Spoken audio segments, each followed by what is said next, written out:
বরযাত্রী এইভাবে এন্ট্রি না নিলে বিয়েই করব না সেই টাইপের মানুষগুলা কোথায়? কারণ আজকের ব্লগটাই কিন্তু একটা ড্রিম ওয়েডিং আপনাদের সাথে শেয়ার করতে যাচ্ছি। তো মনটা একটু যদিও খারাপ ছিল, তারপরেও রেডি করে ফেললাম। দিল পে পাত্থর রাখে মেকআপ কর লিয়া, হালকা পাতলা করছি, বেশি না। তো এইখানে ঢুকেই দেখি পরীরা চলে আসছে আমি আসার আগেই। তো পরীদের ছোট্ট একটা ক্লিপ নিলাম, বেশ নিলাম না। পরীরা কিছু মনে করবেন না, মানে আপনাদের এত সুন্দর লাগছিল, আমি একটা ক্লিপ না নিয়ে পারলাম না। খুব সুন্দর লাগছিল মাশাল্লাহ। তো এদিক সেদিক ঘুরছিলাম আর ভিডিও করছিলাম। আমি বিয়ে বাড়িতে গেলে অনেক এনজয় করি আর হচ্ছে একটু একটু করে ভিডিও করি, কারণ বিয়ে বাড়িতে যাই হচ্ছে আনন্দ করার জন্য। তো জামাইকে বরণ করা হবে তার আগেই ভিডিও করে ফেলছিলাম, কারণ যখন বরযাত্রা চলে আসবে তখন কিন্তু একটা হই হুল্লা পড়ে যায়। টুকটাক ভিডিও করে আপনাদের সাথে শেয়ার করি, এবং বরের এন্ট্রি তো দেখাবই, সব কিছু শেয়ার করব। তো এইখানে দেখেন পানবাহার, মানে পান সাজিয়ে রেখেছিল, সবাই পান নিয়ে খাচ্ছিল। আমার একটা পান খেতে ইচ্ছা করছিল, যদিও আমি পান খাই না। এরপরে চলে আসলাম খাবারের এদিকে। খাবারের ভিডিও আমি করব না, এটা তো হতেই পারে না, বিয়েবাড়ির মজার মজার খাবার। আর এই গরুর মাংসটা আমার দিকে তাকিয়ে বলছিল, কনা আজকে আর অ্যালার্জি নিয়ে ভেবো না, তুমি আমাকে খেতে থাকো। তো যতটুকু পেরেছি খেয়েছি। তো খাবার চলে আসলো পুরাপুরিভাবে বিয়েবাড়ির খাবার বলে কথা। আর পুরান ঢাকার সাইডের বিয়েবাড়ির খাবার কিন্তু একটু বেশি মজার হয়। তো মজা করে খাচ্ছিলাম আর ভিডিও করছিলাম, আর একটা কফি খেয়ে নিলাম একটু এনার্জি আসার জন্য। কেন এনার্জি দরকার সেটা একটু পরে দেখাচ্ছি।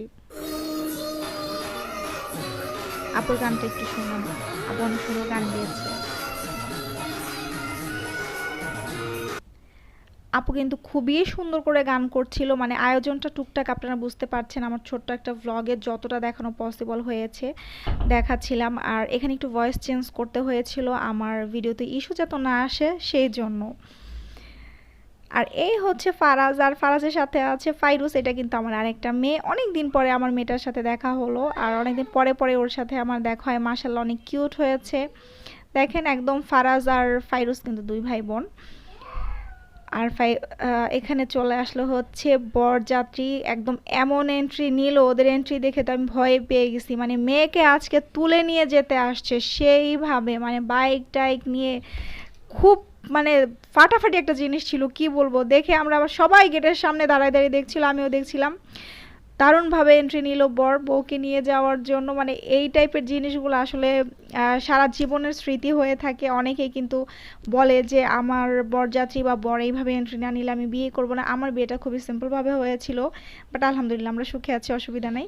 আর দেখেন, মানে এই জিনিসগুলো দেখলে খুব ভাল লাগে না? আর আমি ওইখানে ছিলাম, আমি কতটা মজা পেয়েছি এটা বুঝেন। তো এই সব আয়োজন করতেও কিন্তু মানে চারটিখানি ব্যাপার না। তো ওরা এখানে এসে, এটা কিন্তু বরপক্ষের যারা ছিল তারা হচ্ছে মানে কনে পক্ষের গেটের কাছে এসে আতশবাজি বাজি ফাটাচ্ছিল। মানে খুবই মজার একটা জিনিস হচ্ছিল, মানে এত খুশি ছিল যে বাড়িতে বউ নিয়ে যাচ্ছে, কত খুশি খুশি একটা বউকে নিয়ে যাচ্ছে। এসব দেখলেও কিন্তু মনটা খুশিতে ভরে যায়। এরপরে হচ্ছে জামাইকে গাড়ি থেকে নামানো হচ্ছিল, নতুন জামাইকে গেট ধর